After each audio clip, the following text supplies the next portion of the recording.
हर हर महादेव.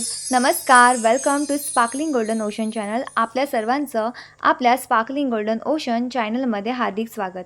आज आपण जाणून घेणार आहोत एक अशी जन्मतारीख जे कठीण काळातही आपल्या कुटुंबाचा आधारस्तंभ बनून राहतात. अंकशास्त्रानुसार आज आपण अशा जन्मतारखा जाणून घेणार आहोत जे लोक त्यांच्या कुटुंबासाठी एक मजबूत आधारस्तंभ असतात. आपल्या प्रियजनांना कठीण काळात ते सोडून जात नाही. आजकालच्या जगात अनेक जण स्वार्थी स्वभावाचे आढळतात, जे स्वतःच्या स्वार्थासाठी किंवा छोट्या छोट्या कारणांवरून आपल्या प्रियजनांची साथ सोडून निघून जातात. अंकशास्त्रानुसार पाहायला गेलं तर व्यक्तीच्या जन्मतारखेवरून त्याच्या स्वभावाचा आणि भविष्याचा अंदाज लावता येतो. अंकशास्त्र अनुसार आज आपण अशा तारखांबद्दल जाणून घेणार आहोत जे लोक त्यांच्या कुटुंबासाठी एक मजबूत आधारस्तंभ असतात. कठीण काळात आपल्या प्रियजनांना ते सोडून जात नाही, त्यामुळे त्यांच्या कुटुंबाला कोणत्याही अडचणींचा सामना करावा लागत नाही.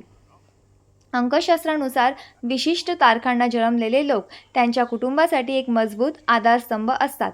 हा जन्म कोणत्याही महिन्याच्या 4, 13, 22 किंवा 31 तारखेला झालेला असेल अशा लोकांचा मुलांक 4 असतो. त्यांच्यामुळे त्यांच्या कुटुंबाला कोणत्याही अडचणींचा सामना करावा लागत नाही. मुलांक 4 असलेले लोक आपल्या कुटुंबावर खूप प्रेम करतात आणि त्यांच्या आनंदासाठी काहीही करण्यास तयार असतात. ते प्रत्येक सुखदुःखात नेहमी आपल्या कुटुंबाच्या पाठीशी उभे राहतात. अंकशास्त्रानुसार राहू हा मुलांक 4चा स्वामी ग्रह आहे. म्हणूनच हे लोक स्वभावाने खूप हुशार असतात. ते चौकटी बाहेरचा विचार करतात आणि स्मार्ट कामात निपुण असतात. यामुळेच ते जीवनात मोठे यश मिळवतात.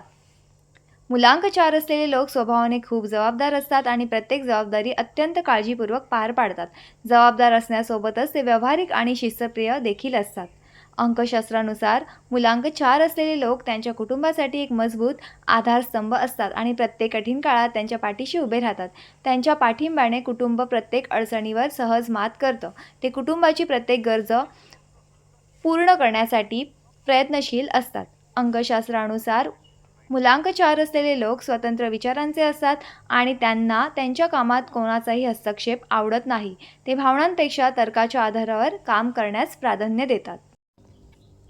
तर मित्रांनो, असा होता हा मुलांक 4च्या लोकांचा स्वभाव. समाजाने आणि संघर्षाने त्यांना कितीही मागे खेचण्याचा प्रयत्न केला तरी ते स्वतःचा मार्ग स्वतःच तयार करतात. जसं आपण आपल्या आयुष्यात अंकुश राजा यांच्या गाण्यांची आणि मेहनतीची जादू पाहिली, तसेच हे मुलांक 4चे सुद्धा लोक स्वतःच्या हिमतीवर शून्यातून जग निर्माण करतात. त्यांच्यात एवढी ताकद आणि जिद्द असते की संकटांना कसं हरवायचं हे त्यांना चांगलंच ठाऊक असतं. आठवा तो कोरोना व्हायरसचा कठीण काळ, जेव्हा सगळं काही ठप्प झालेलं होतं. लोक घाबरलेले होते, पण तरीही आपण हार मानली नाही. ज्याप्रमाणे आपण सगळ्यांनी मिळून त्या भयंकर कोरोनावर मात केली आणि पुढे उभे राहिलो, अगदी तशी जबरदस्त लढण्याची ताकद या मुलांक 4च्या लोकांमध्ये उपजतच असते. परिस्थिती किती वाईट असू द्या, हे लोक कधीच हात टेकणार नाही.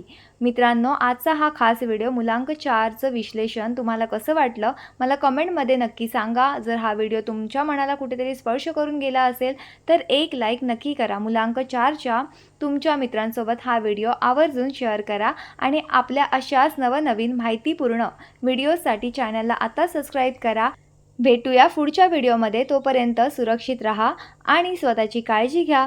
व्हिडिओ शेवटपर्यंत पाहिल्याबद्दल मनापासून धन्यवाद. हर हर महादेव.